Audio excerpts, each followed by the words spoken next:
Visa போராட்டத்தில் கைது பண்ணாங்க. ரொம்ப கடுமைப்படுத்தினாங்களா என்ன இது?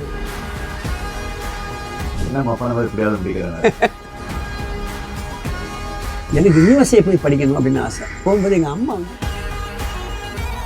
உண்மையாக தான் நிற்கும். அது ஒன்றிய அரசு 76 உங்களுக்கு 85.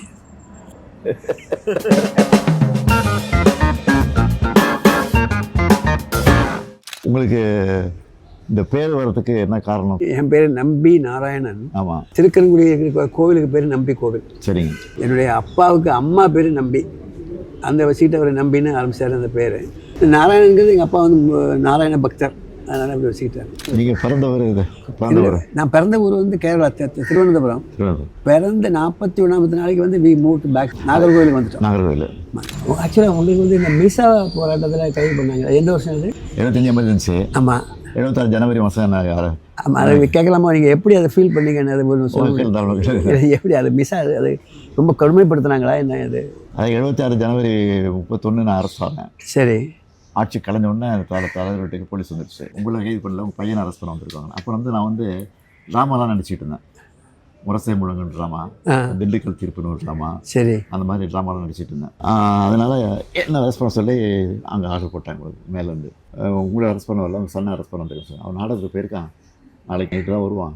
வந்தோன்னு நானே ஃபோன் பண்ணுறேன், ஃபோன் பண்ணி வந்து அழைச்சிட்டு போங்க அப்படி சொல்லி அனுப்பிச்சிட்டாரு. அதுக்கப்புறம் நான் ஸ்ட்ரெயிட்டாக வீட்டுக்கு வந்துட்டேன். தலைவரை ஃபாதரை பார்த்தேன். நான் அரெஸ்ட் பண்ண போலீஸ் வருது, நான் ஃபோன் பண்ணி சொல்ல போகிறேன் கமிஷனருக்கு, ரெடியாக வந்தார். உடனே பிடிச்சி வச்சு ரெடியாகி கிளம்பிட்டேன். எனக்கு ஃபஸ்ட்டு ஜெயிலில் தான். எப்போவுமே கைதிகளை சிறைக்கு நைட்டில் நடக்கக்கூடாது. ஆனால் என்ன பண்ணுறாங்கன்னா, நைட்டோட நைட்டாக ஜெயிலுக்கு கூட்டு போய் உள்ளே போகிறான். எனக்கு சுடுகாடு மாதிரி இருக்குது, 10 பறி கொண்டு மாதிரி இருட்டாக இட்டு போவேன். கைதிகள்லாம் அங்கங்கே அடிச்சு வச்சுருக்காங்கல்ல, ஒருத்தங்க பாடிட்டு இருப்பாங்க, ஒருத்தங்க கத்திக்கிட்டு இருப்பாங்க, பேசிகிட்டு இருப்பாங்க, ஒரே சவுண்டு. மத்திய சிறை கடைசி பிளாக் 9th பிளாக்.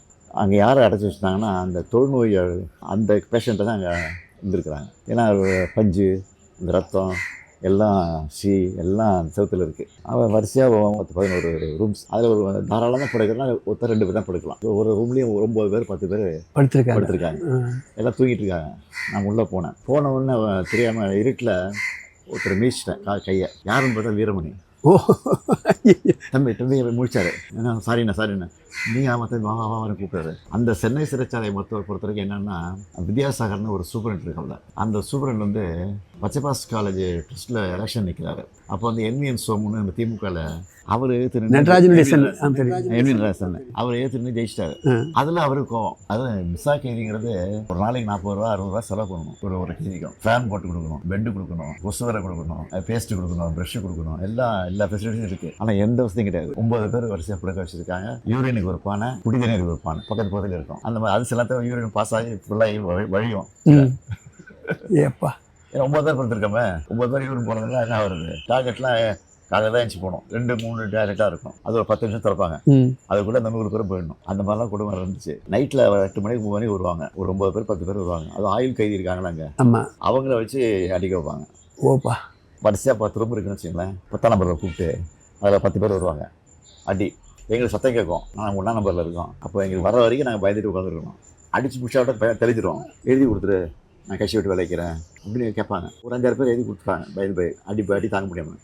நாங்களாம் முடியாதுன்னு சொல்லிட்டோம். உயிரே போனாலும் நாங்கள் பண்ண முடியாதுன்னு சொல்லிட்டோம். மிசாங்கிறது மெயின்டெனன்ஸ் ஆஃப் இன்டர்னல் செக்யூரிட்டி. அது கோர்ட்டுக்கு போக முடியாது. இப்படி 4 மாதம் அப்படியே இருந்தோம். அதுக்கப்புறம் தலைவர் என்ன பண்ணார், ஜெயிலில் இருக்கிற எங்கள் குடும்பத்தெல்லாம் பார்க்கணும், கைதிகளை பார்க்கணும், அதெல்லாம் பண்ணலைன்னா நாங்கள் ஜெயில் வாசல் உண்ணாவிரதம் போகிறோம் அப்படி தலைவர் அனௌன்ஸ் பண்ணிட்டார். பயந்து போய் என்ன பண்ணிட்டாங்க, இன்டர்வியூ கொடுத்தாங்க. ஃபஸ்ட்டு தலைவர் கொடுத்தாங்க. தலைவர் தான் பார்க்க மாட்டேன்ட்டார். கட்சிக்காரன் எவ்வளோ பேர் இருக்கான், என் பிள்ளைய நான் ஃபஸ்ட்டு பார்க்க மாட்டேன், அவங்களெல்லாம் அலோவ் பண்ணுங்க, பண்ண பிறகு நான் பார்க்குறேன் சொல்லிட்டேன்.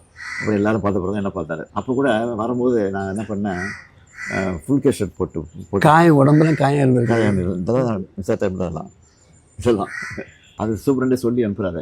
மேலே கூப்பிட்டு இந்த காயெல்லாம் காட்டக்கூடாது, ஃபுல் கேஸ் ஷர்ட்டை போட்டுவாங்க அப்படின்னு சொல்லி ஃபுல் கேஸ் ஷர்ட்டை போட்டு சொன்னார். அப்போ தலைவர் வந்தோன்னே தலைவர் புரிஞ்சுக்கிட்டாரு. 1 வருஷம் கரெக்டாக 1 இயர் தான். 1 இயர் இவ்வளோ இருக்குதுங்க. ஆமாம், 1 இயர் தான். வெளியில் வந்த பிறகு நாங்கள்லாம் சேர்ந்து கம்ப்ளைண்ட் பண்ணி அப்புறம் இஸ்மாயில் கமிஷன் என்கொயரின்னு ஒன்று போட்டாங்க. அதில் போய் இதெல்லாம் நான் சொல்லியிருக்கேன், எல்லாம் பதிவாகிருக்கு. நான் 89 ஜெயிச்சு உள்ளே போகும்போது தலைவர் சிஎம் இருக்காரு. அப்போ நான் இதெல்லாம் ரெக்கார்ட் பண்ணியிருக்கேன் அசம்பிளியில். இதே மாதிரி தான் ஒரு காரணம் இல்லாமல் ஒரு ஃபேப்ரிகேட்டட் கேஸில் அரெஸ்ட் பண்ணுறாங்க. நானும் அதே மாதிரி தான் கிட்டத்தட்ட அனுபவிச்சிருக்கேன். இதில் எப்படி இன்ட்ரெஸ்ட் உங்களுக்கு வந்தது? நீங்கள் படிக்கும் போதே வந்துருச்சா? படிக்கும்போது இன்ட்ரெஸ்ட் வர்றதுக்கு மெயின் காரணம் வந்து என்னென்னா, நான் வந்து வெரி பிரைட் ஸ்டூடெண்ட். எனக்கு வந்து இந்த ராக்கெட்ரிங்கிறது வந்து அப்போ வந்து எனக்கு வந்து தெரியும். ஆனால் அந்த ராக்கெட்ரி நம்ம பண்ணுவோம்னோ நம்ம முன்னேறும் அதெல்லாம் அதை பற்றின ஒரு ஐடியா கிடையாது. எனக்கு யூஎஸ்ஏ போய் படிக்கணும் அப்படின்னு ஆசை. அப்போ யூஎஸ்ஏக்கு அப்ளை பண்ணேன். பிரின்ஸ்டன்லேயும் அப்ளை பண்ணேன், கால்டெக்லேயும் அப்ளை பண்ணேன். 2லேயுமே அட்மிஷன் கிடச்சிது.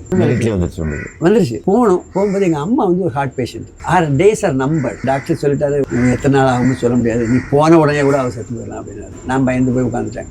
அந்த வருஷம் கட் பண்ணேன். அதுக்கு அடுத்த வருஷமும் கட் பண்ணேன். அடுத்த வருஷம் கட் பண்ணும்போது தான் எங்கள் அம்மாவுக்கு தெரியுது நான் வந்து வேணும்னே அவளுக்காக மீட்டிங் உட்காந்துருக்கேன் அப்படின்னு. அதுக்கப்புறம் அவங்க இறந்து போயிட்டாங்க 2-3 வருஷத்துக்கு பிறகு. நானும் அதுக்கடுத்து ஐஎஸ்ஆரில் ஜாயின் பண்ணி போயிட்டுருக்கேன். இன்ஜினியரிங் காலேஜில் படிக்கும்போதே நான் வந்து ஆடிட்டோரியல் கான்டெஸ்ட்டில் கலந்துக்குவேன். 63-64 காலகட்டத்தில் அண்ணா வந்து ஒரு ஜட்ஜாக இருக்கார். அப்படி தான் ஃபஸ்ட் டைம் நான் அண்ணாவை பார்க்குறது அங்கே வச்சு தான் பார்க்குறேன். அண்ணா பார்த்தது அப்போ? ஆமாம், அப்போ தான் பார்க்குறேன். இந்திய எதிர்ப்பு போராட்டம் நீங்களே போனீங்களா? இந்திய எதிர்ப்பு போராட்டத்தில் நாங்கள் ஆக்சுவலாக பயந்து போயிட்டோம். மதுக்கரையில் வந்து ஷூட்டிங் நடக்குது, கோயம்புத்தூர் மதுக்கரை. நாங்கள் தொடங்கினது வந்து மதுரையில், கோயம்புத்தூர் ரைட் பண்ணி அது கையை மீறி போயிடுச்சு.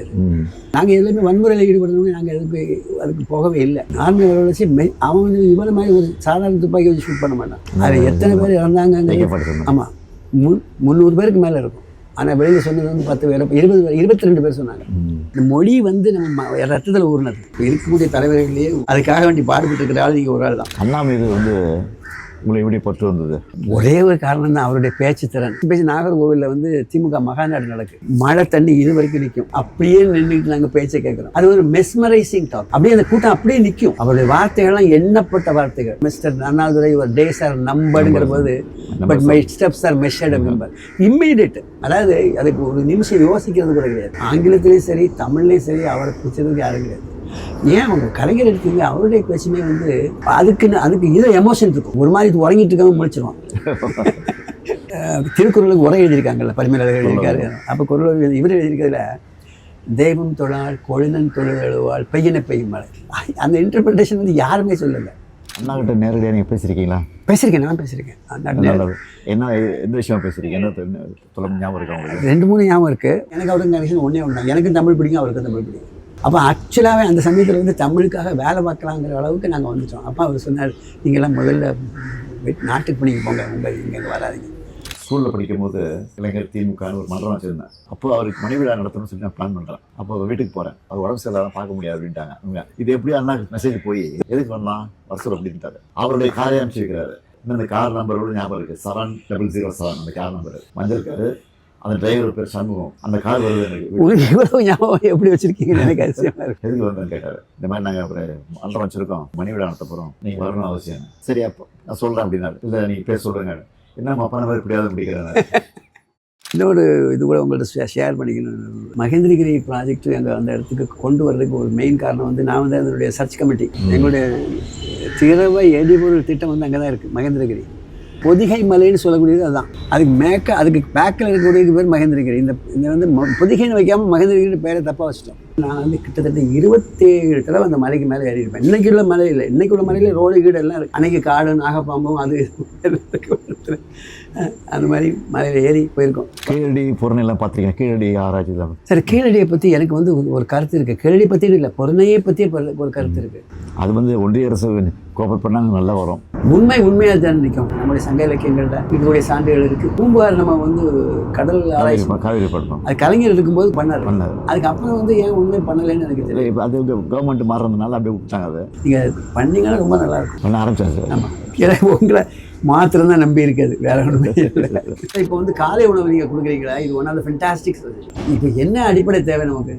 மக்களை வந்து ஓரளவுக்கு அறிவு கொண்டு வரணும், எஜுகேஷன் கொண்டு வரணும். இப்படி காமராஜுக்கு வந்து மதிய உணவு திட்டம் பேர் கொடுத்ததோ கரெக்ட். அது மாதிரி திராவிட மாடல் அரசுக்கு வந்து காலை உணவு திட்டம் வந்து கரெக்ட். ஆமாம் ஆமாம். விண்வெளி தழும்புகள் எனக்கு ஏற்பட்ட துன்பம் வாழ்க்கை சரித்திரம் கூட தமிழ் டிரான்ஸ்லேஷன் மாதிரியே இருக்காது. உண்மையிலேயே தமிழ் எழுதுன மாதிரி இருக்கும். முடிஞ்சால் நீங்கள் வாசிச்சு பாருங்கள். டெஃபினட்டாக கையெழுத்து தமிழ்லேயே போட்டு அனுப்பி. நன்றி நன்றி நன்றி, மகிழ்ச்சி. இது வந்து என்னோடது உங்கள் ஃபோட்டோகிராஃபி தீப்பரவாட்டம் தோட்டத்தரணி தெரியுது. அவர் தான் இது பண்ணார். One of the best art directors.